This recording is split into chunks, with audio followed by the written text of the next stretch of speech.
우리가 지금 진행하는 공부가 불교 입문 소유하고자 하는 자를 위한 가르침 중에 제3부 공덕 가운데 마지막 장이죠. 그 제사와 공덕 총괄장이고요. 그 제사와 공덕 총괄장이 공덕의 우월을 순차적으로 설명하는 경들 3개 하고, 그 다음에 공덕에 의한 태어남을 구체적으로 설하는 경들 여러 개, 이렇게 2가지로 구성되어 있습니다. 자, 그 가운데 지난주하고 지지난주 2번의 수업을 통해서 공덕의 우월을 순차적으로 설명하는 경들 중에 첫 번째 경, 박수현 법부님, 어떤 경이죠? 디가니까야 5번 꾸따단다경을 보았죠. 그래서 꾸따단다경에서는 그 제사라는 개념을 말하잖아요. 그런데 그 제사가 얀냐라는 원어인데, 이게 그 옛날에 어떤 그 바른 공부가, 그러니까 바른 스승이 없었을 때는 어떤 식으로 했냐 하면 그야말로 세상 이치를 잘못 알았던 거죠. 그래서 많은 생명을 죽여가지고 그 목숨값을 신에게 바치면 그 신이, 그러니까 어떤 신이 있어가지고 그 목숨값을 받아가지고는 그 사람한테, 제사 지내는 그 사람한테 오랫동안 이익과 행복을 준다. 이렇게 잘못된 알을 갖고 있었던 거죠. 그러니까 그야말로 뭐 왕이거나 커다란 장자, 부자거나 뭐 이런 사람들만 진짜 막 수천 마리씩 짐승을 죽이고 그걸로 제사를 지낸다.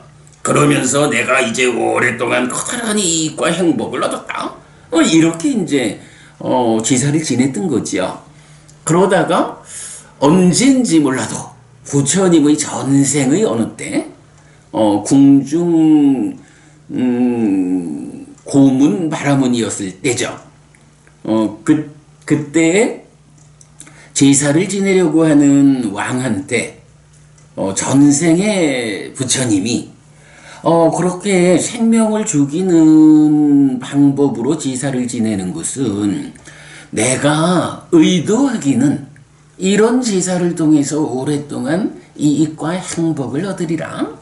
이래 의도하고 제사를 지내기는 하지만 사실은 그거는 방법이 잘못되었습니다. 이익과 행복을 바란다 하면서 사실 하는 일이 뭐냐 하면 우리 십선업 알죠? 이 십악업은 과도보도 괴로움이어서 지옥으로 이끄는 힘이 있다. 그러니 피해야 한다. 십선업은 과도보도 행복이어서 하늘로 이끄는 힘이 있다. 그러니 적극 실천해야 한다. 이거는 박수현 부부님, 이거는 있잖아. 불교 신자가 이것만큼은 놓치면 안 되는, 내가 정말로 어떻게 살아가는 것이 나에게 이익과 행복을 가져오는가? 갈수록 괴로움은 줄어들고 행복은 늘어나는 삶을 살다가 죽은 다음에는 하늘에 태어나는 방법인가? 이 주제에 변할 수 없는 답이 그거야. 그래서 그건 놓치면 안 되거든. 그런데 그 뭐 왕이나 이제 이런 사람들이 제사를 지내자 정말로 이익과 행복을 위해서 자기는 의도를 한 거야. 그렇지만 거기서 구체적으로 제사를 지내는 방법이 뭐야? 십악업의 첫머리에 나오는 살생, 생명을 해치는 거. 해치는 거에서도 가장 강한 해침이 죽이는 거잖아. 이렇게 생명을 죽이는 거를 수천 마리나. 이러니 그 생명을 죽인다는 행위 자체가 어떤 특성이 있어요. 과도보도 괴로움이어서 지옥으로 이끄는 힘이 있잖아. 그러니 지옥으로 이끄는 힘을 가진 그런 행위를 하면서 나에게 이익과 행복이 있을 거라고. 이건 왜 그런 일을 할까? 사실은 몰라서. 그래, 어리석어서. 그죠? 바른 방법을 알려주는 스승이 없었는 거야, 그 시절에. 스승이 없다 보니까 내가 어떤 방법을 실천하는 것이 내가 원하는 성과, 오랫동안 나에게 이익과 행복을 가져오는 이런 성과를 얻을 수 있는 것일까? 이걸 모르다 보니까 그냥 세상에 정말로 바르게 깨닫지 못한 사람들이 스승이라고 이렇게 이제 이끄는 대로 따라가다 보니까 그런 어리석은 일을 한 거라고. 그럴 때 이제 부처님 전생에서, 전생이지만 이미 높은 공부를 하는, 수행을 하는 분이잖아. 그러니까 이제 그 왕한테 이렇게 생명을 해치는 살생의 업이 수반되는 제사는 지내면 안 됩니다. 그런 제사는 지내는 만큼 이익과 행복이 아니라 손해와 괴로움이 생겨납니다. 이걸 알려주죠. 그래가지고 그런 죽이는 제사가 아니라 보시하는, 그러니까 베푸는 제사를 알려주잖아. 그래서 이제 그게 부처님 전생의 이야기라고. 그래서 법부님 이제 지난주에는 공부를 못 하셨으니까 그때 이제 지지난주 법부님 우리 공부의 마무리가 그거였잖아. 꾸따단따 바라무니 이런 부처님의 전생의 일화를 듣고는 참 고맙습니다. 그런데 말입니다. 지금 말씀하신 그 일화는 부처님 전생의 일화니, 전생이라는 것은 아직 깨닫기 전이지 않습니까?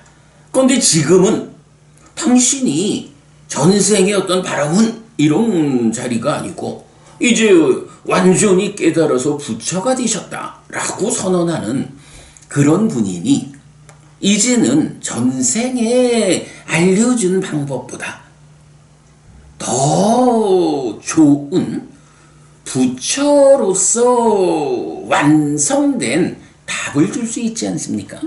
라고 다시 요청하는 걸로 지지난주 경의 전반부를 공부했죠.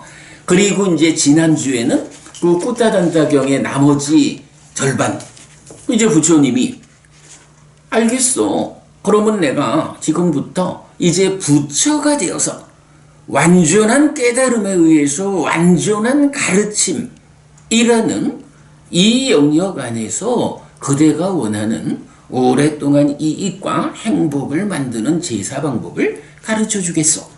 라고 해서 이제 경의 후반부 마무리가 되잖아요. 자, 그래가지고,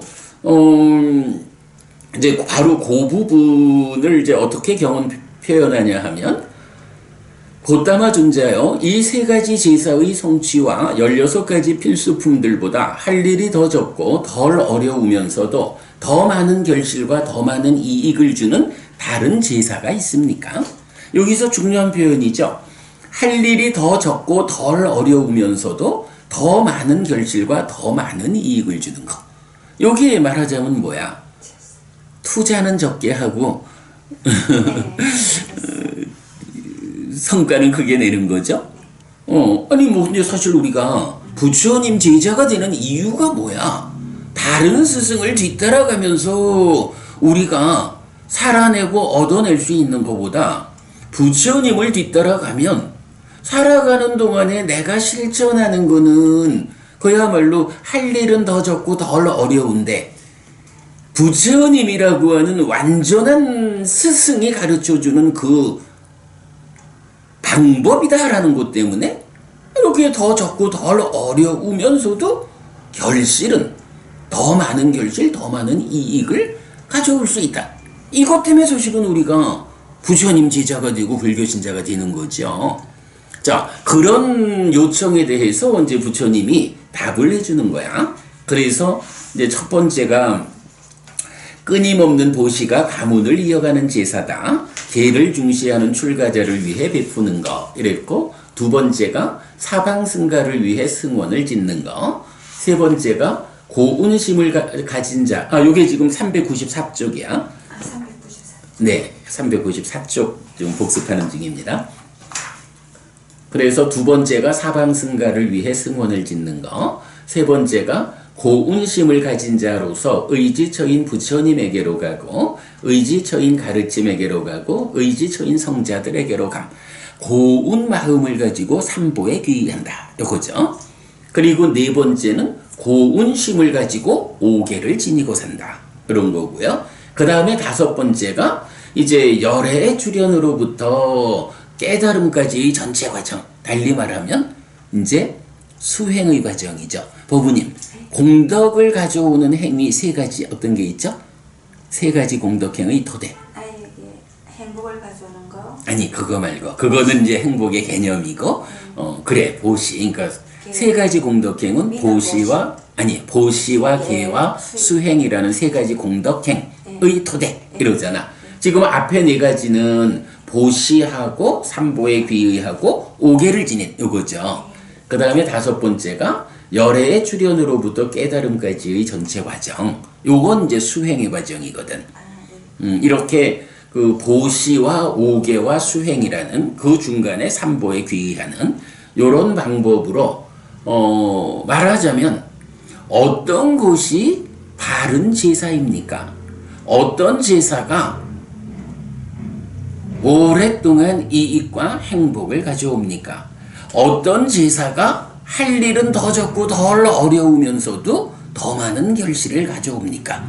여기에 대한 답변을 부처님이 보시를 해야 한다. 삼보에 귀의해야 한다. 그리고 오계를 지니고 살아야 한다. 그리고 수행해야 한다. 수행을 어떻게 하느냐? 라고 해서 사문과경의 수행체계도 해서 지난주에 제가 그림으로 이렇게 보여드리면서 설명을 해드렸거든요. 수행이라는 것도 세상에는 수행 방법이 참 많잖아요. 그 많은 수행 방법 중에 정말 어떤 수행이 가장 훌륭한 수행이냐, 완전한 수행이냐, 이게 필요하잖아. 그러면 세상의 많은 스승들은 자기대로의 수행을 통해 가지고 스승의 자리에 올랐다고. 그럴 때 부처님이라고 하는 이 완전한 스승은 어떤 수행의 과정으로 그 자리에 가셨을까? 바로 그 부처님의 수행 과정을 뒤따르는 거. 이게 으뜸가는 수행이 되겠죠. 그게 바로 열애의 출현으로부터 깨달음까지 이 과정에 걸친 사문과경의 수행체계도 이렇게 되는 거죠. 자, 지난주에 우리가 이렇게 두 주에 걸쳐가지고 꾸따단따 경을 통해서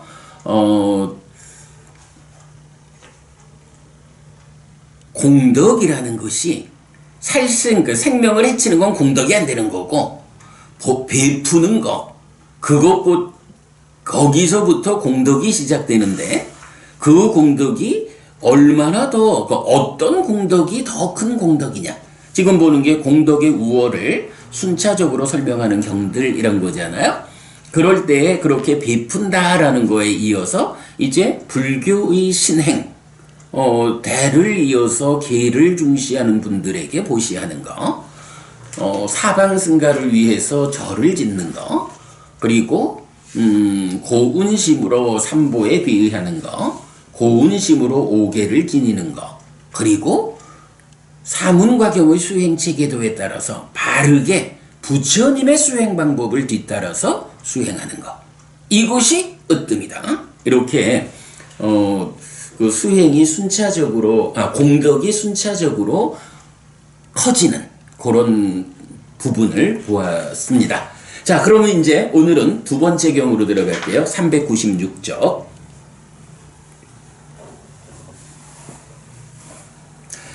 자, 396쪽 2. 안구따라니까야 아홉의 모음의 20번 웰라마경입니다. 자, 웰라마경도 사실은 이제 요 경도 부처님 전생 이야기가 나타나는 경이에요. 그런데 이 경에서는 대표적으로 보시를 한다. 그런데 어디에 누구한테 하는 보시가 공덕이 큰가? 라는 공덕의 우월을 순차적으로 설명하는 그 아주 그 중요한 경인데, 자, 쭉 읽어보겠습니다. 한때 세존은 사와티에서 제타와나의 아나타핀디카 사원에 머물렀다. 그때 아나타핀디카 장자가 세존에게 왔다. 와서는 세존에게 절한 뒤 한곁에 앉았다. 한곁에 앉은 아나타 빈디카 장자에게 세존은 이렇게 말했다. 장자여, 그대의 가문은 보시를 하는가? 대덕이시여, 저희 가문은 부서진 쌀로 만든 희멀건 죽에 식초를 타서 먹는 거친 음식을 보시합니다. 장자여, 거친 것이든 뛰어난 것이든 정성을 담지 않고 보시하고 존중함 없이 보시하고 남의 손으로 보시하고 버려진 것으로 보시하고 온다는 견해 없이 보시하면 어디에서 그 보시의 보가 생기더라도 좋은 음식을 먹기 위해 심히, 그러니까 마음이 기울지 않고 좋은 옷을 입기 위해 마음이 기울지 않고 좋은 마차를 타기 위해 마음이 기울지 않고 뛰어난 5가지 소유의 사유에 묶인 것을 가지기 위해 마음이 기울지 않는다. 자식도 아내도 하인도 직원도 일하는 사람들도 배우지 않고 귀를 기울이지 않고 이해하는 심을 확고히 하지 않는다. 그 원인은 무엇인가? 이렇게 장자여, 이것이 정성을 담지 않고 행한 업들의 보다. 장자여, 거친 것이든 뛰어난 것이든 정성을 담아 보시하고 존중하면서 보시하고 자신의 손으로 보시하고 챙겨놓은 것으로 보시하고 온다는 견해를 가지고 보시하면 어디에서 그 보시의 보가 생기더라도 좋은 음식을 먹기 위해 심히 기울고 좋은 옷을 입기 위해 심히 기울고 좋은 마차를 타기 위해 심히 기울고 뛰어난 5가지 소유의 사유에 묶인 것을 가지기 위해 심히 기운다. 자식도 아내도 하인도 직원도 일하는 사람들도 배우고 귀를 기울이고 이해하는 심을 확고히 한다. 그 원인은 무엇인가? 이렇게 장자여, 이것이 정성을 담아 행한 업들의 보다. 자, 아나타 빈디카가 누군가요? 우리 기원정사 알죠? 네. 금강경에 나오는 기수급 고도권. 네. 그 기원정사를 지어서 교단에 보시한 아주 보시에 으뜸 가는 제자분이잖아요. 그래서 이제 아나타 빈디카란 말이 한문으로 번역을 한 게 급고독인 거야. 급고독. 그러니까 급고독 장자. 그러니까 급고독. 네. 급고독이란 말이 아나타 빈디카의 번역이야. 급고독. 그래서 이제 그 아나타 빈디카 사원, 그러니까 기원정사에 부처님이 머무실 때 아나타 빈디카 장자가 부처님한테 왔어요. 그랬더니 이제 부처님이 질문을 하시죠. 그대의 가문은 보시를 하느냐?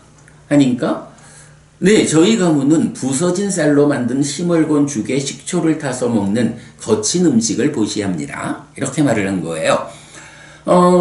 아니 뭐 어찌 보면 부서진 쌀로 만든 희멀건 죽에 식초를 타서 먹는 거친 음식을 보시한다 하니까 이 사람은 뭐 보시를 하기는 하는데 되게 좀 안 좋은 보시를 하는구나 이렇게 볼 수도 있겠죠. 근데 이거는 잘 모르겠어. 왜냐하면 이 사람이 누구냐 하면 진짜 엄청 많은 재산을 들여가지고 기원정사를 지어가지고 교단에 보시를 한 이런 분이잖아. 그러니까 보시가 얼마나 공덕이 큰지를 아는 사람이잖아요. 부자고. 그런데 돈을 아끼려고 이렇게 희멀건 거친 음식으로 보시를 했을까? 그건 몰라. 왜냐하면 굉장히 많은 사람들한테 음식을 나누어 주려면 아주 좋은 음식을 보시해가지고는 많이 못 주니까 뭐 이제 그런 점인지도 모르고. 근데 어쨌든 이제 아나타 빈디카라고 하는 급고독 장자라고 하는 이 으뜸되게 보시를 하는 분이 저희 집에서는 이렇게 거친 음식을 보시합니다 라고 말하니까 조금 좀 애매하죠. 그래서 그렇게 우리가 생각해 보기로 하고. 자, 그랬더니 이제 부처님이 이렇게 말씀을 하시는 거예요. 거친 것이든 뛰어난 것이든 뭐 하여간 어떤 거를 보시를 해도 좋다. 다만 그 보시를 하는데 정성을 담느냐, 존중하느냐, 남의 손으로 하느냐, 버려진 것으로 하느냐, 온다라는 견해가 없이 하느냐, 이렇게 정성을 담지 않았다, 존중함이 없다, 남의 손으로 한다, 버려진 것으로 한다, 온다는 견해 없이 한다. 이렇게 5가지 관점에서 보시를 하면 거친 걸로 보시를 하든 뛰어난 것으로 보시를 하든 일단은 보시 자체가 공덕행위죠. 그러니까 뭐 이런저런 형편들을 다 배제하고 일단 보시를 하면 그 보시에 따른 공덕이 생겨난다고. 그런데 그 공덕이 어떤 형태로 생겨날까라는 점에서 보면 부처님 이렇게 말씀하시죠. 정성을 담지 않고 보시를 했어. 그러니까 거친 걸 보시했다라고 해서 문제를 잡는 게 아니고 거칠든 뛰어난 것이든 정성을 담지 않았어. 그러니까 정성을 담지 않았다라는 데 뒤따라서 존중함도 없고 남의 손으로, 그러니까 남을 시켜서 하고 버려진 걸로 하고, 이 보시의 공덕이 과와 보가 온다라는 견해 없이 이래 하는 거야.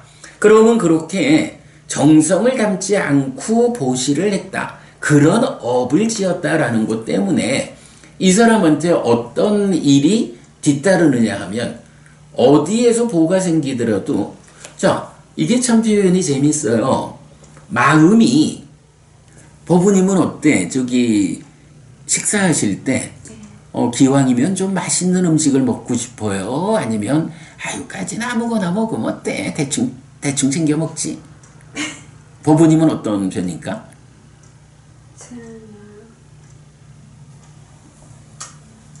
몰라. 이거 넘어가. 그런데 여기서는 바로 그 얘기를 하는 거예요. 좋은 음식을 먹기 위해서 마음이 기울지 않아. 그러니까 내가 보시를 하는 사람인데 나의 삶이 어떠냐 하면 내가 살아가는 가운데 좋은 음식을 먹고 좋은 옷을 입고 좋은 마차를 타고 또 색성향 미촉, 그러니까 보이는 거, 들리는 거, 냄새 맡아지는 거, 맛보아지는 거, 느껴지는 거, 이 가운데에 좋은 거를 누리면서 살고 싶은 그런 쪽으로 마음이 가지 않는 거야. 그러니까 예를 들어서 돈이 없어서 좋은 음식을 못 먹는다 이게 아니고, 돈이 쌓여 있어도 사람에 따라서는 그 고린잡이라 하나? 네. 그래. 그냥 돈이 없어서가 아니라 아까워가지고 굴비 하나 천장에 매달아 놓고 그거 쳐다보고 밥 먹는 사람도 있다는 거잖아. 그러면 그 사람은 그냥 돈에 집착이 돼가지고 돈을 모으는 그것 때문에 자기는 먹고 싶은, 먹을 것도 안 먹고 사는 거야. 이런 거, 그런 측면이 되죠. 그래서 하여간 음식과 옷과 마차 이랬으니까 지금으로 보면 차지, 그리고 색성향 미촉에 대해서 좋은 거, 그런 거를 좀 누리면서 살고자 하는 마음이 안 생긴다는 거야. 그리고 그렇게 살아가면 어떻게 돼요? 자식도 아내도 하인도 직원도 일하는 사람들도 배우지 않고 귀를 기울이지 않고 이해하는 심을 확고히 하지 않는다. 아유, 우리 사장은 저게 돈은 많은데 사는 꼴이 거지나 다를 바가 없어. 이러니 그 뒤따라가려 하겠어? 요런 얘기죠. 그러니까 이제 그런 일이 생긴다는 거야. 왜 그런 일이 생기느냐 하면 그게 바로 정성을 담지 않고 보시를 했을 때, 이 보시하는 공덕이 살아가면서 먹을 거, 입을 거, 이런 부분들을 얻지 못할 만큼 가난하게 살게 하지는 않겠지.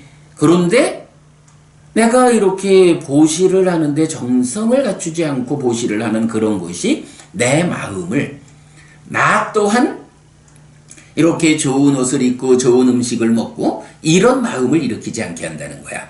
그러니 주변 사람들도 나를 잘 뒤따르지 않고, 이런 현상이 있다는 거죠. 그런가 하면 밑에 부분은 뭐냐 하면 거친 것이든 뛰어난 것이든 이제 반대 경우죠. 정성을 담고 존중하고 자신의 손으로 챙겨놓은 것으로 또 이러한 보시에는 과와 보가 뒤따른다 라는 견해를 가지고, 그러니 이렇게 보시하는 것이 참으로 나에게 커다란 이익과 행복을 가져다 주는 것이요, 이런 마음으로 정성을 다해서 이래 보시를 하면 그렇게 정성을 담아서 보시를 한 그 대가로 어떤 일이 생기느냐라고 하니 어디서 그 보가 생기더라도 좋은 음식을 먹기 위해서 마음이 기울고 좋은 옷을 입기 위해서 이래 되는 거야. 그러니까요. 이게 이제 살아가면서 하여간 두 가지 부류가 있는 거야. 그러니까 여기서는 이제 일단 내가 보시를 하는 사람이다. 라는데 보시를 하는데 어떤 형태로 보시를 하느냐. 내가 정말로 내가 요만큼이라도 정말로 저 사람에게 도움되기를 바라는 그런 마음을 가지고 내 손으로 직접 저 사람을 위해서 내가 잘 요거는 그분께 드려야지라고 잘 챙겨놓고 잘 준비해가지고 드리고 요렇게 보시를 하는 사람은 살아가는 동안에 자기도 나도 행복해야지. 이래서 나도 좋은 음식을 먹어야겠다. 나도 좋은 옷을 입어야 되겠고 좋은 차를 타야겠고 이렇게 한다는 거야. 그러면 이 사람이 그렇게 할 때 주변 사람들도 저 사람은 참 사는 일이 훌륭해 라고 해서 배우려 하고 말을 듣고 잘 뒤따른다는 거지. 그러면 두 가지 중에 어떤 삶이 좋겠어요? 뒤의 삶이 훨씬 좋지 않을까? 요거를 사실은 이게 조심스러워. 어찌 보면 불교가 우리 무소유 이런 얘기도 있고 불교 신자야 그저 청빈하면 되지. 불교 신자가 살면서 좋은 음식을 먹고 좋은 옷을 입고 좋은 차를 타고 그래. 이렇게 볼 수도 있어. 그런데 부처님 생각은 안 그런 거야. 인간으로의 삶은 내가 열심히 일해가지고 우리가 늘 법다운 재물이라고 말하죠. 정당한 방법에 최선의 노력을 얹어서 부자가 되어야 하는 거. 이게 제가 신자의 삶이라고 늘 말하잖아. 그러면 내가 열심히 일을 해가지고 이렇게 돈을 벌면 해야 하는 일이 두 가지가 있는 거야. 하나는 내가 노력해서 돈을 벌었으니까 이걸로 첫째 나를 행복하게 해야 돼. 그리고 둘째 남을 행복하게 내가 베풀어야 돼. 요 두 가지 관점이 있는 거야. 요 부분을 경은 사실은 내가 획득한 재물을 어떻게 사용해야 하는가? 라는 그 관점에서 요거 이제 우리 그 독송집에 요번에 하나 포함시켰거든. 굉장히 그 중요한 주제예요. 어쨌든 법우님도 그렇고 법우님 아드님도 열심히 일해가지고 아드님한테 그럴 거 아니야. 나쁜 짓 하지 말고 정당한 방법으로 열심히 일해서 너도 부자로 살아라. 이렇게 가르칠 거 아니야. 그런데 그렇게 부자로 살면서 아껴야 되고 그러니까 먹는 데 돈 쓰지 말고 입는 데 돈 쓰지 말고 좋은 차 달라고 돈 쓰지 말고 요렇게 가르쳐야 할까? 그렇지 않다는 거야. 정당한 방법은 일단 정당한 방법에 최선의 노력을 얹어서 네가 돈을 잘 벌어라. 부자가 되라. 그러면 첫째 너의 행복을 위해서 정당하게 얻은 재물을 사용해라. 너의 행복이라는 게 뭐냐? 너도 좋은 음식 먹고 좋은 옷 입고 좋은 차 타고 그러면 네 주변에 있는 사람들이 너의 말을 듣고 귀 기울이고 너와 함께하는. 그러면 더더욱 잘 되지. 그런데 그거를 오직 청빈한 삶을 살고 벌은 거는 다 베푸는 쪽에만 써야 돼. 이렇게만 하면 자기의 삶은 어떻게 돼? 그래서 지금 이제 지금 이 경도 분명히 그걸 말해주죠. 그럴 때 사람들 가운데는 버는 일이 어쨌든 간에 자기를 행복하게 하는 일에 아주 무관심한 사람들이 있는데 그런 사람이 어떤 경우냐라고 하니 일단 보시라고 하는 이 공덕의 행위에서 아주 정성을 다해서 보시하지 않은 거야. 정성을 담지 않고 보시했다. 또 보시 받을 사람한테 참, 야, 사는 게 뭐 그러냐?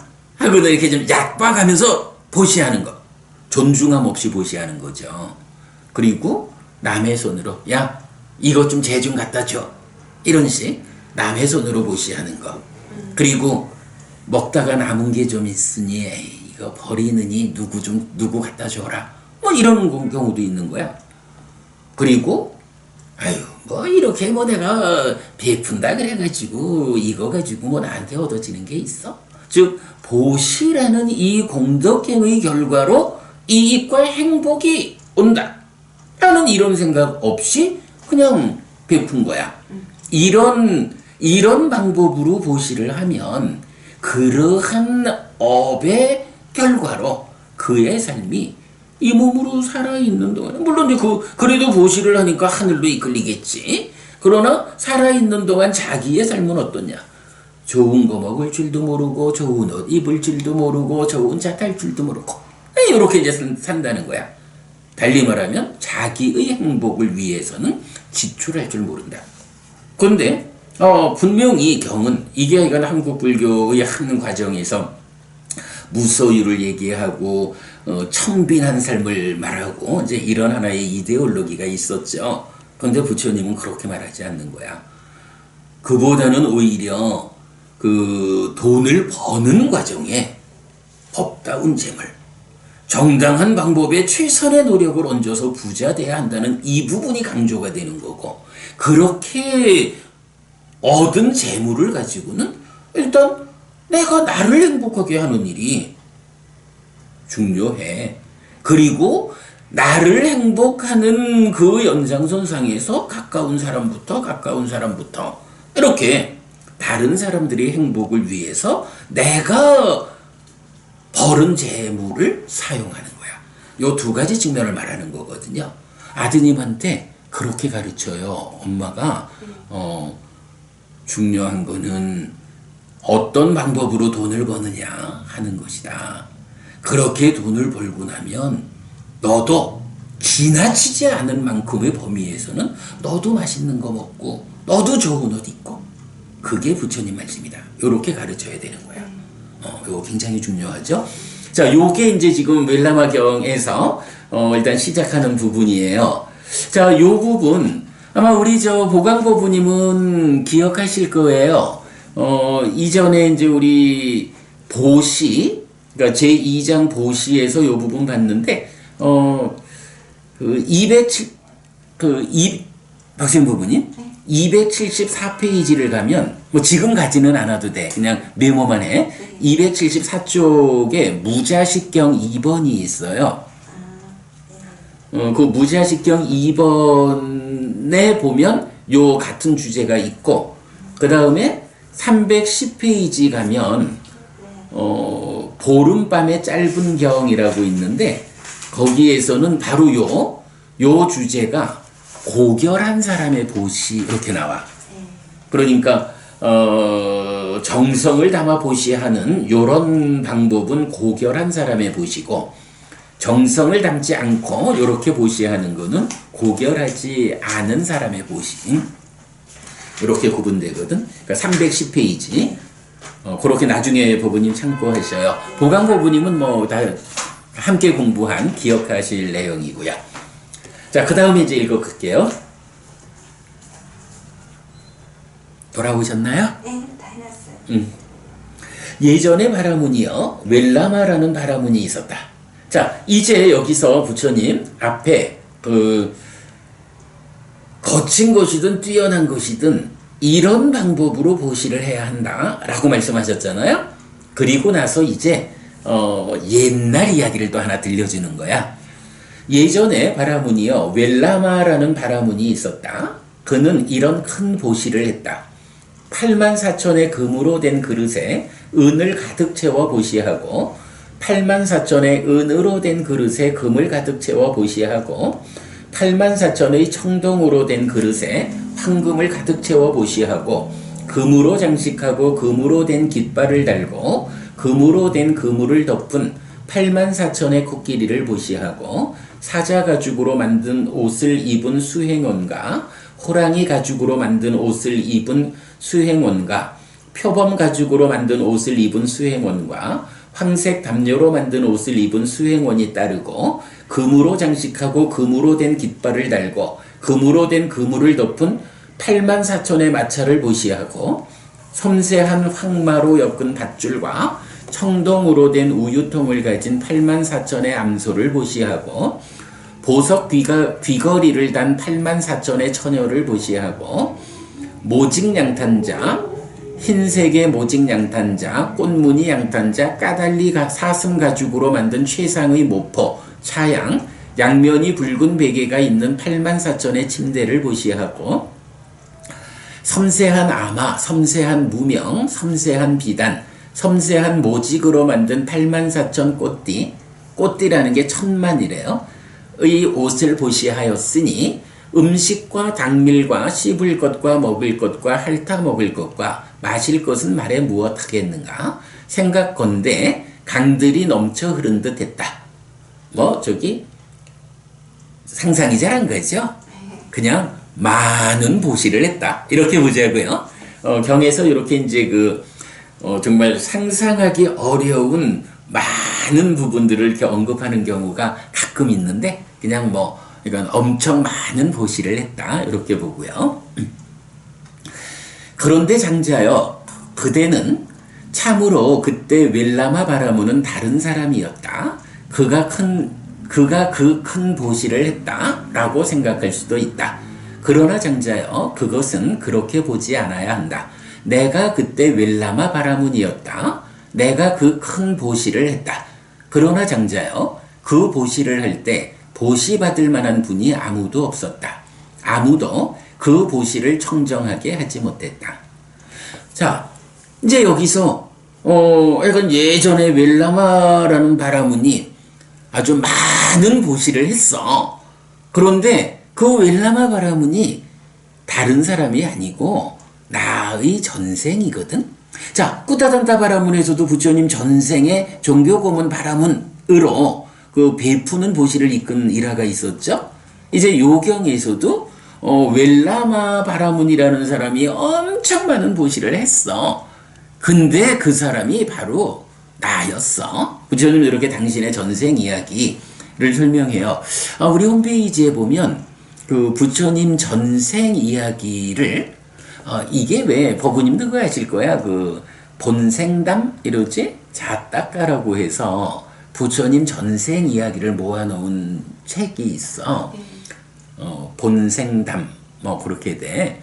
그런데 이제 거기는 보면 주로 전생에 짐승으로 태어나서 어떤 삶을 살았고, 그래서 어떤 훌륭한 삶을 살았다 하는 거를 부처님 전생 이야기를 짐승으로 태어났을 때 어땠다라는 걸 중심으로 400몇십 개의 그 개성을 이렇게 모아놓은 게 자따까 본생담이라고 불리는 책이야.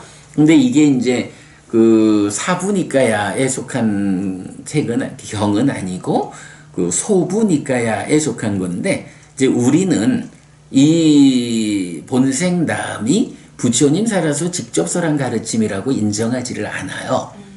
그래서 그 부분은 이제 우리가 공부를 안 해.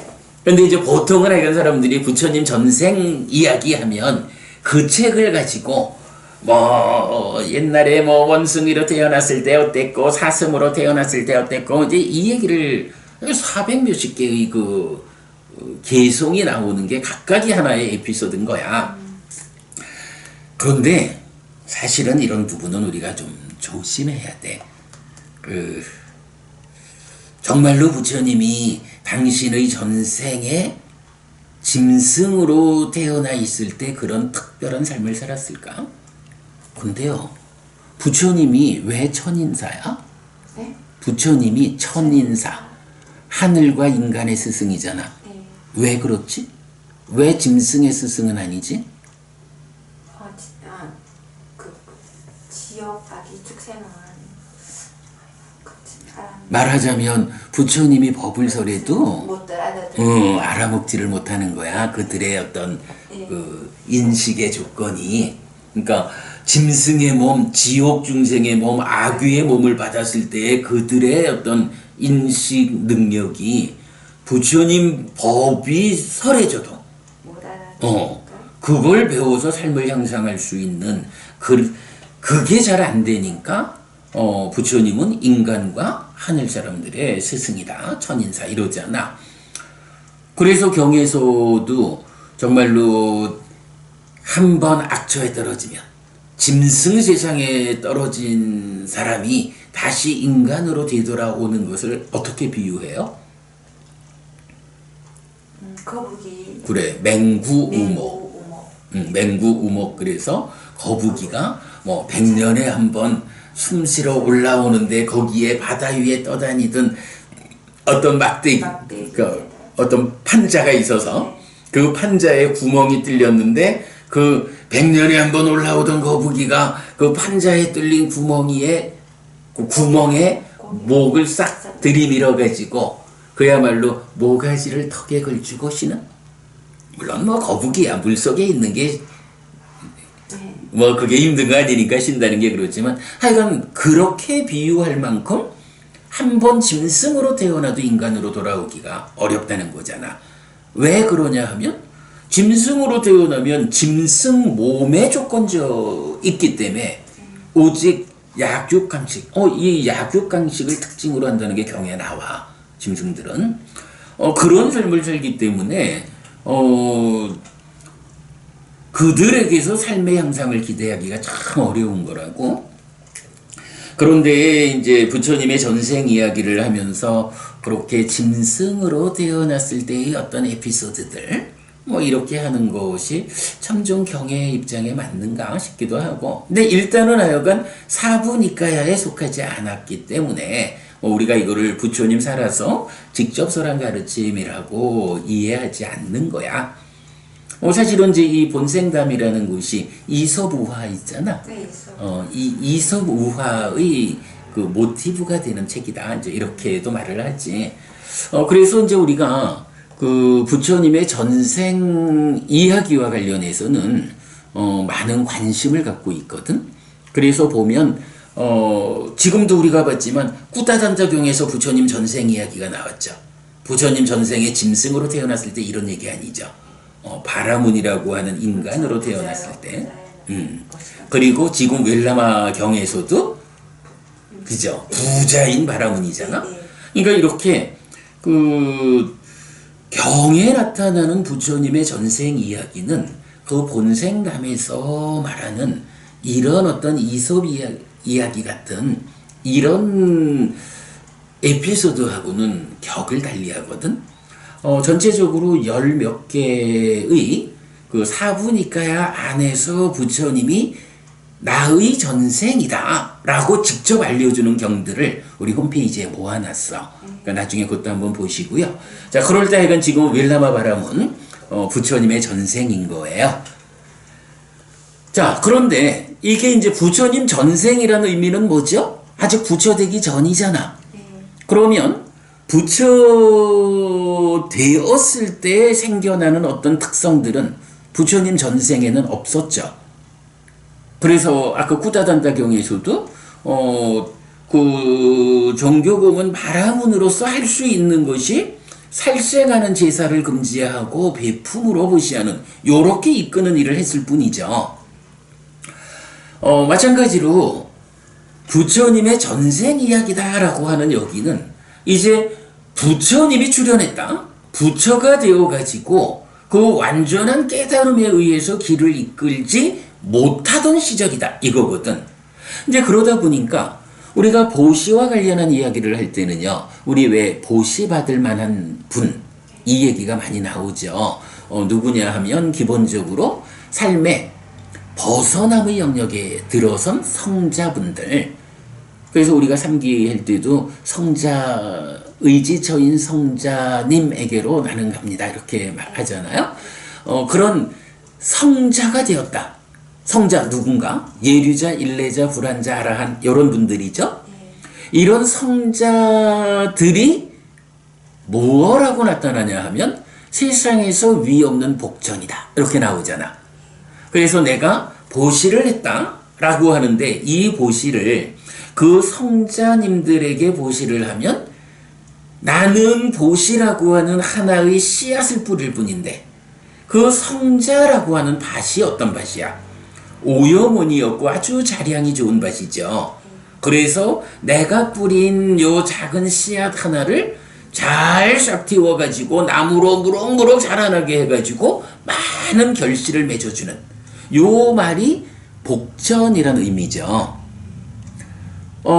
이 복전이 누구냐? 라고 하니까 사쌍팔배의 성자들 이렇게 나오는 거잖아. 그리고 그 사쌍팔배의 성자를 말하는 말이 보시 받을 만한 분 이렇게 말하는 거거든. 그래서 책에서 말하는 보시 받을 만한 분이 아무도 없었다. 아무도 그 보시를 청정하게 하지 못했다. 라고 하는 요 말이 요건 우리 지난번에 같이 공부한 거죠. 사쌍팔배의 성자님들이 보시 받을 만한 분인데 부처가 되기 이전이니까 부처가 출현하지 않았는데 제자인 성자들이 생길 수가 없죠. 그러다 보니까 이 세상에 보시받을 만한 분, 사쌍팔배의 성자가 없었는 거야. 사쌍팔배의 성자가 있어야 내가 그분들한테 보시를 하면 그 씨앗이 그 복전이라는 좋은 밭에 의해서 커다란 결실을 가져오잖아. 이렇게 내가 뿌린 보시의 씨앗을 잘 싹 틔워가지고 커다란 결실로 돌려주는 것을 나타내는 말이 뭐냐 하면 보시를 청정하게 한다 이거거든. 보시를 청정하게 한다라고 하니까 이게 이제 보시를 했는데 청정하다? 깨끗하게 한다는 거잖아. 깨끗하다라는 말이 뭐야? 해서 요 말을 우리가 잘 이해하기가 힘든 거예요. 그런데 이 보시를 청정하게 한다라는 말은 항상 그 의미로 나와. 그러니까 깨끗한 복의 밭이야. 그러니까 사쌍팔배라는 복전, 이 복의 밭이어서 내가 뿌린 씨앗을 이 밭이 오염원이었고 아주 청정한 자량이 뛰어난 요런 밭이기 때문에 그 청정한 밭의 힘으로 나의 보시를 잘 싹 틔워서 자라나게 해서 많은 결실을 돌려주는 요걸 말하는 개념이 보시를 청정하게 한다. 요거거든. 요 개념 잊지 맙시다. 보시를 청정하게 한다라는 말은 많이 나오는데 이건 바로 요 개념으로 이해를 하는 게 중요해. 그런데 하여간 윌라마 바라문이었을 때 이렇게 많은 보시를 했는데 그 윌라마 바라문이 누구냐? 바로 부처님의 전생이라고. 달리 말하면 부처 되기 전이라고.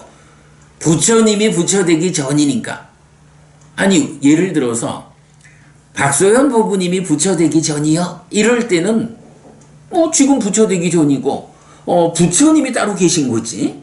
그런데 부처님의 입장에서 부처 되기 전의 전생을 말할 땐 뭐야? 세상에 부처가 없는 거죠. 부처님이 안 계시다라는 얘기는 뭐야? 부처님의 가르침에 의지해서 윤회에서 벗어나는 이 벗어남의 영역에 들어선 성자들이 생겨날 수가 없죠. 그러면 그분들이 누구냐 하면 바로 보시를 청정케 해주는 복전이라고. 이 보시를 빵 튀게 해주는 그 복전인데 그 복전이 아무도 없다. 요 얘기가 되는 거죠. 그러니까 보시를 할 때 보시 받을 만한 분이 아무도 없었고 아무도 그 보시를 청정하게 하지 못했다. 하여간 헤아릴 수 없이 많은 무지하게 많은 보시를 했는데 이 보시를 아무도 청정하게 이 보시라는 씨앗을 그 좋은 밭의 힘으로 커다란 결실을 만들어줄 사람이 없었다. 요거죠. 이게 이 윌라마 바라본의 중심 주제예요. 그리고 나면 이제부터 그 웰라마 바라문 당시에는 아무도 그 보시를 청정하게 하지 못했어. 부처님이 안 계셨기 때문에, 출현하지 않았기 때문에. 자, 그리고 이제부터 누구에게 한 보시가 더 큰 결실이 있는가 하는 게 나와요. 그러나 장자여. 자, 그러나 장자여, 요건 뭐야? 옛날에 웰라마 바라문 당시에는 아무도 그 보시를 청정하게 하지 못했어. 보시 받을 만한 자, 사쌍팔배의 성자가 없었어. 그러나 상황을 달리 보자. 여러 부처님이 출현해서 사쌍팔배의 성자, 보시 받을 만한 분, 복전이 생겨나면 요 경우를 이제 말하는 거예요. 그러나 장자요, 웰라마 장자가 한 그 큰 보시를 한 명의 견해를 갖춘 자에게 공양할 수 있었다면 이것은 그것보다 더 큰 결실이 있었을 것이다. 여기서 견해를 갖춘 자가 누구죠?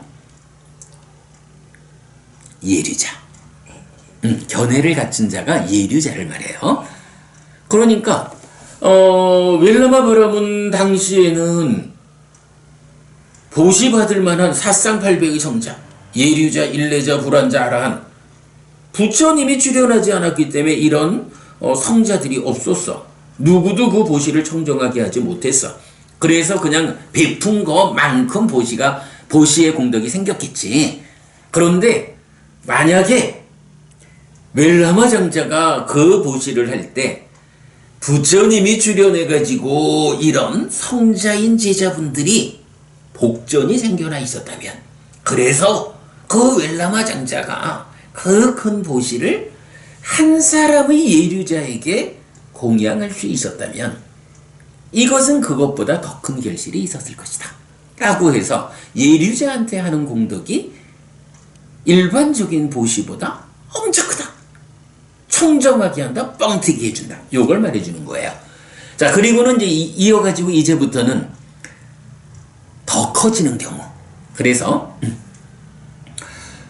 하여간 요점은 이렇게 사쌍팔배의 성자에게 보시를 하는 거, 이 중요함을 말하고요. 이어가지고 100명의 견해를 갖춘 자에게 공양할 수 있었다면, 그 다음에 한 명의 일레자에게 공양할 수 있었다면 이것은 그것보다 더 큰 결실이 있었을 것이다.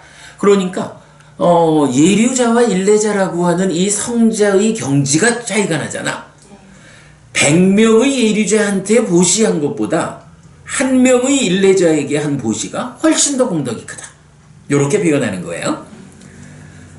100명의 일레자에게 공양할 수 있었다면, 한 명의 불환자에게 공양할 수 있었다면, 100명의 불환자에게 공양할 수 있었다면, 한 명의 아라한에게 공양할 수 있었다면, 100명의 아라한에게 공양할 수 있었다면, 여기까지가 뭔가요?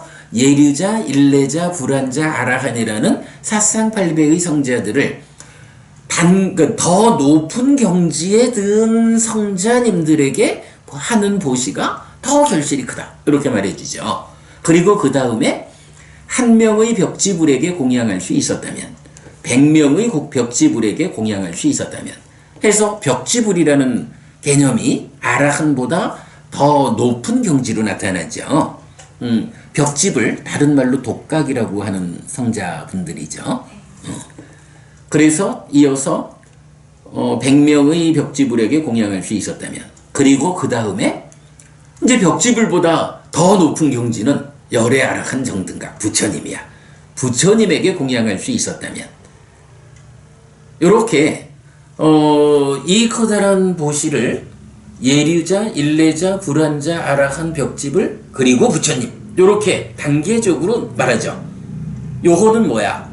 개인적으로 어떤 개인에게 한다. 물론 100명 이렇게 복수도 있지만, 그러나 이런 이제 개인들에게 보시를 하는 경우를 이렇게 6단계로 부처님한테 보시하는 경우까지 말했죠. 자, 이렇게 단계적으로 보시하는 공덕이 더 커지는 거야. 자, 그리고는 이어가지고 부처님을 으뜸으로 하는 비구상가에게 공양할 수 있었다면, 이렇게 나와요.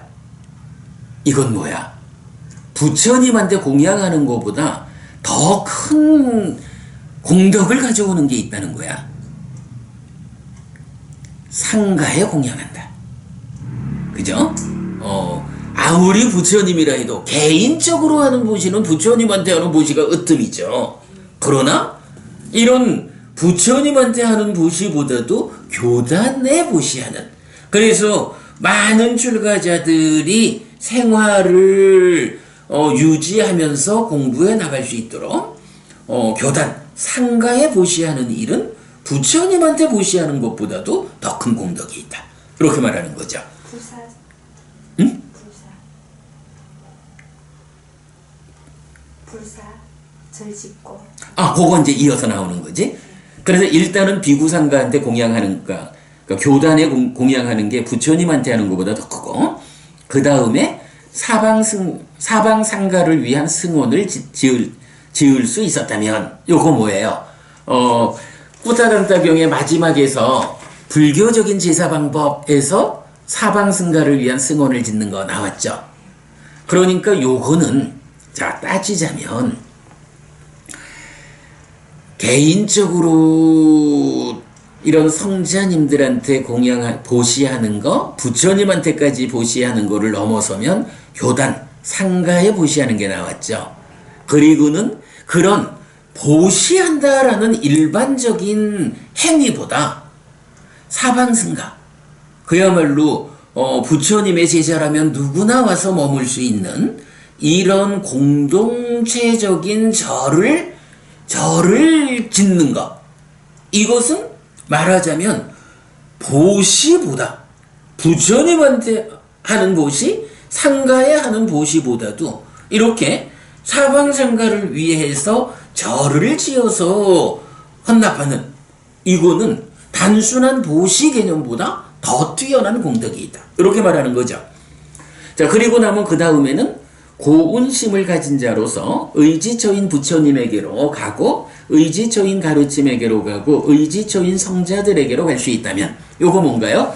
꾸타단타경에서 사방승가 다음에 나오는 것이 고운심을 가지고 삼보에 귀의하는 것. 그 순서를 반복하고 있죠. 그리고 나면 그 다음에 고운심을 가진 자로서 생명을 해치는 행위를 삼가고, 주지 않는 것을 가지는 행위를 삼가고, 음행에 대해 삿되게 행함을 삼가고, 거짓을 말하는 행위를 삼가고, 술과 발효액 등 취하게 하는 것으로 인한 방일한 몸음을 삼가는 학습계율을 지니고 살 수 있었다면 뭐예요? 오계를 지니는 거죠. 요거 하여간 꾸타단타경의 그 순서 그대로예요. 사방상가를 위한 승원, 고운심으로 삼보에 귀의하는 거, 고운심으로 오계를 지니는 거. 그렇게 단계적으로 공덕이 더 커지는 거야. 그리고 이어서 단지 스치는 향기만큼이라도, 요건 번역을 두 가지로 할 수가 있는데, 단지 스치는 향기만큼이라도, 향기가 살짝 스쳐간다는 거죠. 또는 번역을 달리하면 소젖을 한 번 짜는 만큼이라도, 소젖을 한 번 짜는데 이 시간이 뭐 걸리나? 그런데 그렇게 짧은 시간이라도 자심을 닦을 수 있었다면, 자심을 닦는다. 요거 뭐죠? 수행. 사무량심 수행이죠. 그러니까 이 전체적으로 보면 어때? 보시를, 윌라마 바라군이 부처님의 전생이었는데 그때는 성자가 없었어. 그래서 누구도 그 보시를 청정하게 해줄 수 없는 그냥 평범한 보시를 한 거죠. 그런데 그것보다 더 큰 공덕이 부처님이 출현해서 보시 받을 만한 분인 성자들이 생겨나면, 복전이 되어가지고 보시를 청정히 해줄 수 있으면, 그때 예류자, 일례자, 불환자, 아라한, 벽집을, 그리고 부처님, 그리고 상가에 대한 보시, 이렇게 보시를, 어떤 보시가 가장 공덕이 크냐라고 보시의 측면을 상세히 설명했죠. 그리고 나면 그 다음에 따지자면 보시보다 더 큰 공덕이 있는 거, 이렇게 말하는 게 뭐예요? 사방상가를 위해서 절을 짓는 거. 이 가르침이 끊어지지 않고 유지될 수 있도록 그런 시설물을 갖추는 걸 말하죠. 그리고 나면 이거는 이제 뭐 크게 보면 보시라 할 수도 있지만, 뭐 보시와는 조금 차원을 달리해서 말했고, 그 다음에 이제 고운심을 가지고 삼보에 귀의하는 거. 이건 뭐예요? 이거는 보시와는 다른 측면의 믿음의 관점이잖아. 그리고 나면 그 위에서 역시 고운 마음으로 오계를 지니는 것. 여기까지 보면 부부님, 우리가 늘 말하기를 공덕이라는 게 보시와 오개와 수행 이렇게 말할 때 네. 보시라는 것은 하여간 밖으로 향하는 거고 네. 오개는 행위 자체는 밖을 향하는 거지만 그 행위하는 나를 내적으로 나를 제어하는 거죠. 그래서 이 공덕행의 초점이 어디에 있느냐 하면 나 밖으로 하는 공덕행 베푸는 거 보시. 나 자신의 행위를 단속하는 거 안쪽으로 방향을 틀어서 요거 오개. 그리고 나의 내면에 있는 오염원을 해소하는 것으로의 수행. 그래서 밖으로 향하느냐, 표면적으로 나의 행위, 나 자신을 단속하느냐, 나의 내면의 오염원을 해소하느냐.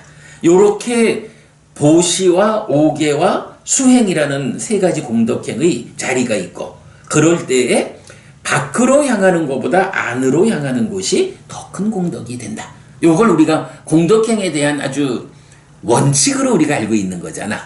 자, 그런 측면에서 볼 때 지금 이 경도 보시를 말하는데 이 보시를 보시라고 하는 한 측면에서는 단계적으로 누구한테 하는 보시가 공덕이 크냐. 이래서 부처님한테까지 온 거야. 심지어 그리고는 넘어서서 상가에 대한 보시까지를 으뜸으로 친 거죠. 그 다음에 이렇게 보시라는 관점을 넘어서 가지고 글쎄 뭐 보시의 한 영역이라고 말할 수도 있겠지만 사방승가를 위해서 무디따 부부님 소리가 시간차를 두고 2번 반복돼서 나온다. 듣기가 힘들다 하셨네. 요게 자 어쨌든 이제 지금 여기서 그런 부분을 보여주고 있죠.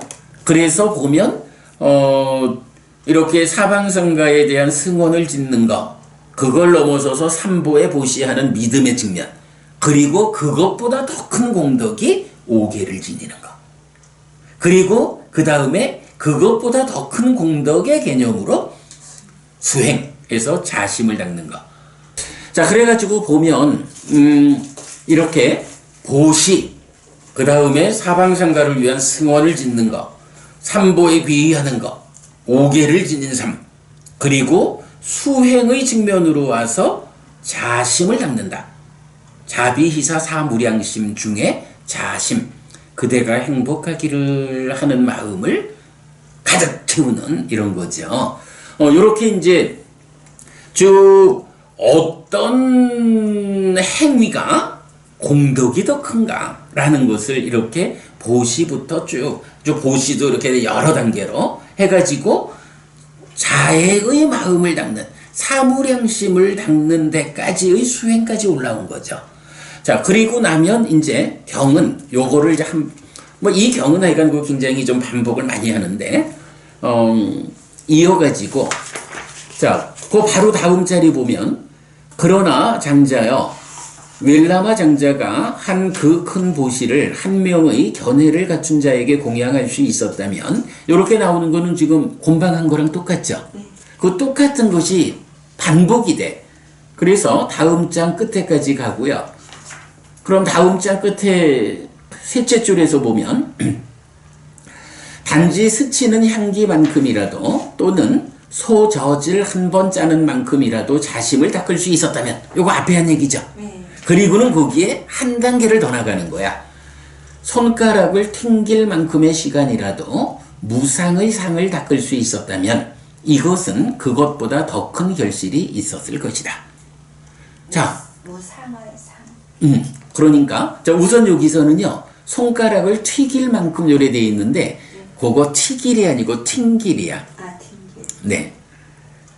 튀긴다는 거는요 기름에 튀기는 거거든. 튕길이라고 말해야 여기 요렇게 손가락 튕기는 거예요. 요거 손가락 튕길 만큼의 시간이라도 무상의 상을 닦을 수 있었다면 이것은 그것보다 더 큰 결실이 있었을 것이다. 이렇게 말하거든요. 여기서 무상의 상을 닦는다 라는 게 뭔가요? 정념인가? 정념도 포함이 되지. 그러니까 말하자면 자 우리가 이제 그 삶의 형태를 세 가지로 말하죠. 소유의 삶이냐, 존재의 삶이냐, 해탈된 삶이냐. 그래가지고 일단 소유적인 삶, 욕계 중생의 삶은 뭐 약간 좀 낮은 삶이지. 그러니까 나라고 하는 존재를 덧씌우고 있는 소유 때문에 존재의 문제를 해소하는 일은 못하고 어떻게 하면 그저 내가 원하는 것을 더 좋은 걸 가질 수 있을까? 요런 영역이라고요. 그 영역, 욕계라고 하는 소유의 영역에서 그러다고 아까도 우리가 얘기했지만 살아있는 동안에 내가 그 뭐 제대로 맛있는 것도 못 먹고 이렇게 살 이유는 없잖아. 내가 정당하게 돈을 벌으면 그죠? 갑자기 소리가 괜찮아졌다네?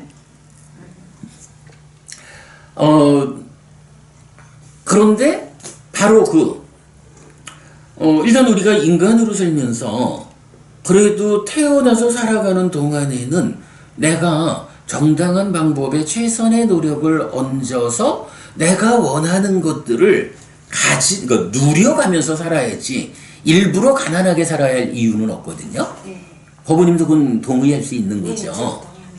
당연히 우리가 그래야 되고 부처님 가르침은 그런 거거든. 부처님이 나의 제자들은 청빈한 삶을 살아라, 무소유의 삶을 살아라, 가난하게 살아라 이러지 않는단 말이야. 그럴 때에 그렇게 이 원하는 거, 좋아하는 것을 누리는 이런 삶을 어떤 수준만큼 누리느냐 하는 점에서 인간으로 살 때는 뭐 내가 돈이 좀 많으면 더 많은 걸 누릴 수 있고 뭐 이래야죠. 그런데 사실은 인간이 누리는 그런 어떤 소유적인 좋은 거 누리는 이거는 우리가 포살에서 보지만 아주 하잘것없다. 그리고 하늘에 태어나면 비록 욕계에 속하는 낮은 하늘이라 해도 욕계라도 하늘에만 태어나면 하늘 사람들이 누리는 그 소유적인 행복, 좋은 거를 누리는 이런 소유적 행복은 인간하고는 견줄 수 없이 높잖아. 아주 훌륭하잖아. 그러면 소유적인 삶, 욕계 중생으로 살아가는 동안에도 기왕이면 내가 인간으로 사는 동안에도 좋은 거를 누리는 삶을 살아야 된다. 그 과정이 정당하고 최선의 노력이 필요한 거지. 그리고도 살다가 몸이 무너져 죽은 다음에는 기왕이면 하늘에 태어나가지고 더 좋은 거, 인간이 상상할 수 없는 하늘에 태어나 신들이 누리는 그런 행복, 그런 좋은 거를 누려가면서 사는 게 더 좋잖아. 그러니까 부처님 제자들은 어떻게 해야 돼요? 살아있는 동안 갈수록 괴로움은 줄어들고 행복은 늘어나는 삶을 살다가 죽은 다음에는 하늘에 태어난다. 이게 기본적인 불교 신자의 신행의 방향이죠. 이럴 때 이렇게 그 공덕을 만드는 행위들, 그것들이 순차적으로 이런 행위는 이런 공덕을 가져오고 하고 이렇게 그 단계를 지어주잖아. 자, 그럴 때 우리가 지금 뭘 봤어요? 보시하는 거를 보았죠. 그리고 사방승가를 위해서 절을 짓는 거를 보았죠. 그리고 삼보에 귀의하는 거를 보았고요. 오계를 지니는 것을 보았고요. 그 다음에 수행을 자비희사 사무량심을 닦는다 해서 자심을 닦는 요걸 보았죠. 그리고 수행의 뒷부분으로 무상의 상을 닦는다 이렇게 본 거죠. 자, 요렇게 지금 공덕을 만드는 그 단계 지어짐이 바로 우리가 알죠. 보시와 오계라는 이 두 가지가 욕계의 하늘에 태어나는 힘이 된다. 요거 우리가 알고 있는 거죠. 그리고 욕계를 넘어서서 색계 무색계라는 존재가 그러니까 존재적인 삶, 이런 더 높은 삶으로 가려면 뭐가 필요해요? 수행이 필요한 거죠. 삼매에 들어야 하는 이런 수행이 필요한 거야. 자, 그럴 때 보면 보시를 쭉 말했고 사방승가를 위해서 절을 짓는 것을 말했고 삼보에 귀의하는 것을 말했고 오계를 지니는 것을 말했죠. 요 네 가지가 뭐야? 바로 살아서 행복하다가 죽어서는 욕계의 하늘로 이끄는 힘이 되는 공덕행위죠. 그러니까 바로 요 네 가지는 하늘로 이끄는데 어떤 하늘이냐? 사실은 이런 보시와 오계라는 이 공덕행의 힘만으로는 더 높은 존재를 오롯이 드러내는 색계 무색계의 하늘까지는 힘이 부족해. 그래서 욕계, 소유적인 삶의 영역에서 그래도 기왕이면 내가 더 좋은 것을 누리는 행복한 삶을 살 거요. 이렇게 하늘로 이끄는 거야. 다만 낮은 하늘이다. 요거죠. 그러면 이제 그래 법부님 방금 말씀하셨듯이 색계 무색계 더 높은 하늘로 올라가야 되잖아. 수행을 해야 되잖아. 그런데 색계 무색계라고 하는 이 높은 하늘에 태어날 수 있으면 그걸로 완성인가? 아니죠. 거기서 벗어나서 그러니까 윤회에서 벗어나는 해탈된 삶, 불사의 실현, 열반의 실현, 이 궁극적인 목표가 있잖아. 그러니까 이제 수행이라고 하는 거는 두 단계로 봐야지. 첫 번째 단계는 이 소유적인 삶의 영역, 보시와 오계를 통해서 욕계의 하늘에 태어나는 이거를 더 넘어서 가지고 색계 무색계의 높은 하늘로 올라가는 이런 수행. 물론 기본적으로는 그 모든 수행을 이끄는 게 사념처죠.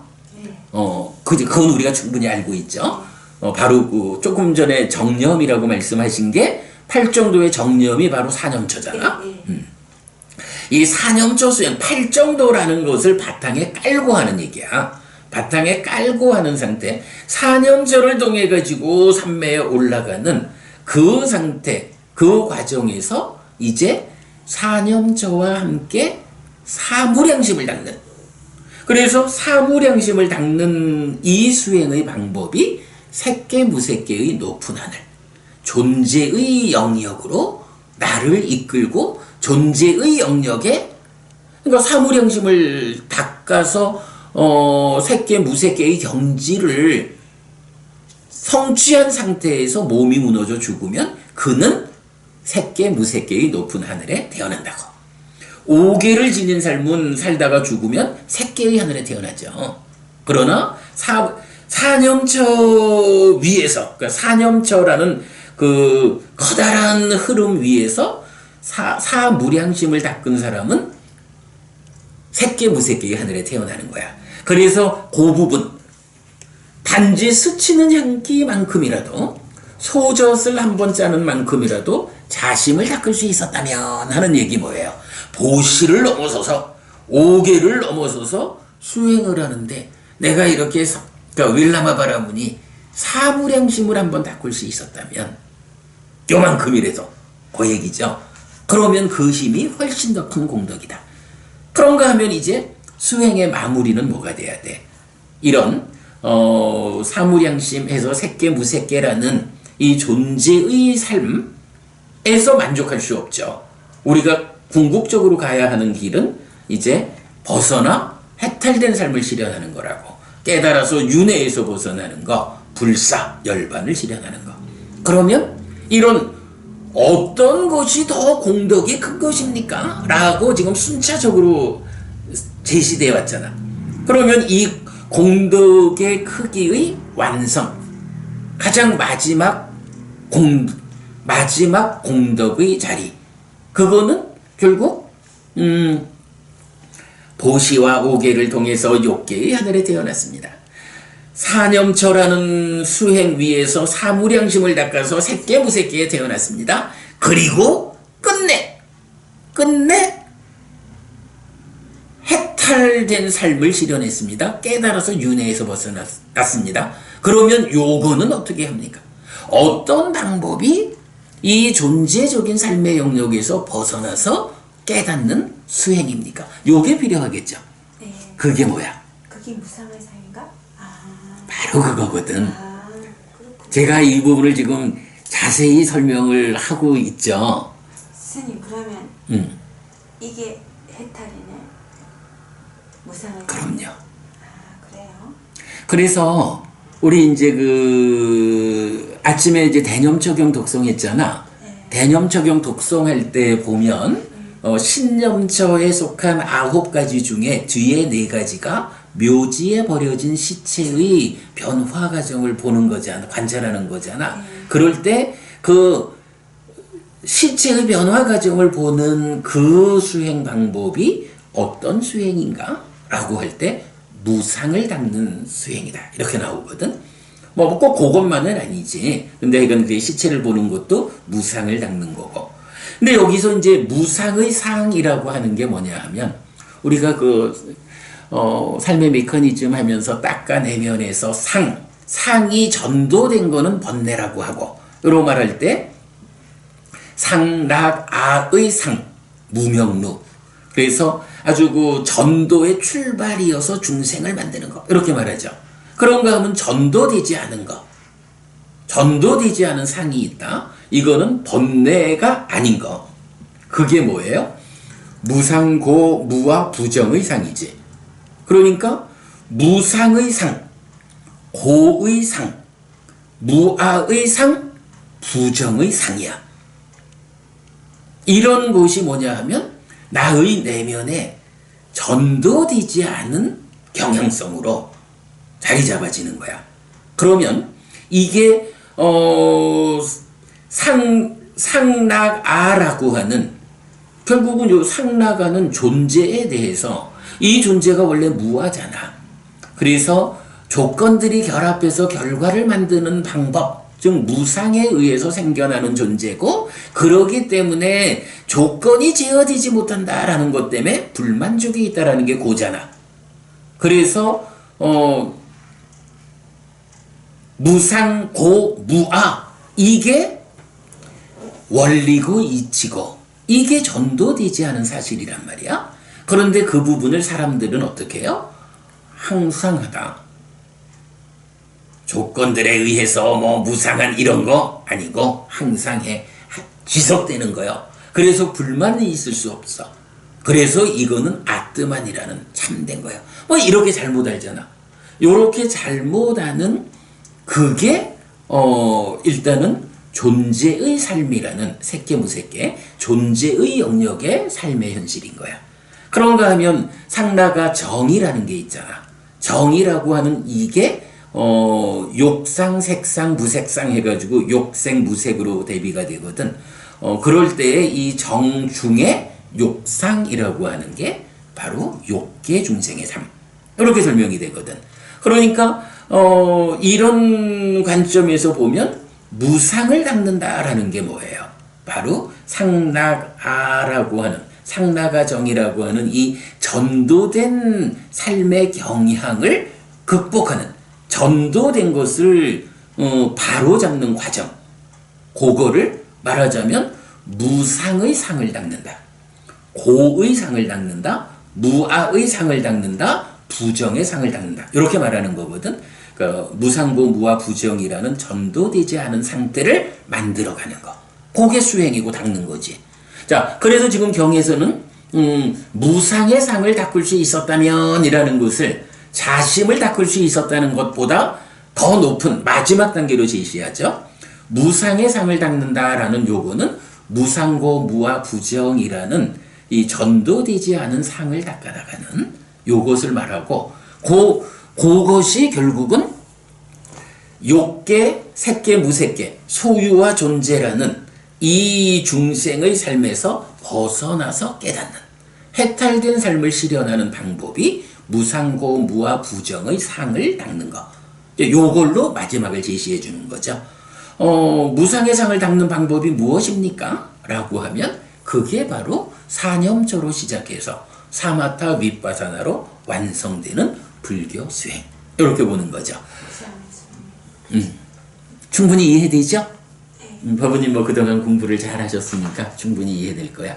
그래서 윌라마경에서는 이렇게 어떤 수행, 그러니까 어떤 공덕행이 그 공덕의 크기를 갈수록 커지게 하는 순서를 가지느냐 하는 것을 보시부터 사방승가를 위한 거, 삼보에 귀의하는 거, 오계를 지니는 거, 수행을 두 가지로 말했는데, 좀 어렵지만 마지막에 설명드린 거, 수행 두 가지가, 한 가지 수행은 새끼 무새끼 존재의 삶으로 이끄는 수행이어서 사무량심을 닦는 것으로 설명됐고, 그 다음에 존재에서 벗어나 해탈하는 깨달음을 성취하는 윤회에서 벗어나는 가장 높은 수행의 법으로 무상의 상을 닦는 거, 이렇게 제시하고 있다. 그만큼 공덕은 커진다, 이렇게 말하는 거죠.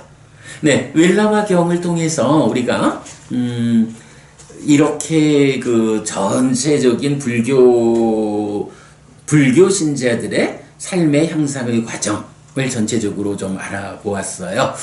자, 시간이 딱 됐네. 마칠 시간입니다. 사실은 그 지난주 공부한 꾸따단타 경과 이어가지고 웰라마 경이 알려주는 어떤 공덕행이 더 큰 성과를 가져오느냐 하는 요 부분 기억하기로 하고요. 이제 다음 주에 우리가 이제 보시 분석경을 공부할 텐데, 보시 분석경에서도 또 좀 유사하게 그 공덕이 어떤 방법이 더 큰 공덕을 가져오느냐 하는 것을 설명하고 있어요. 특히 다음 주에는 제가 먼저 부부님하고 대화할 때 그 포교의 공덕을 말하는 경이 있다 그랬죠. 다음 주 볼 보시 분석경에서 그 포교의 공덕을 중요한 주제로 다루게 됩니다. 자, 오늘 공부 여기까지 하죠.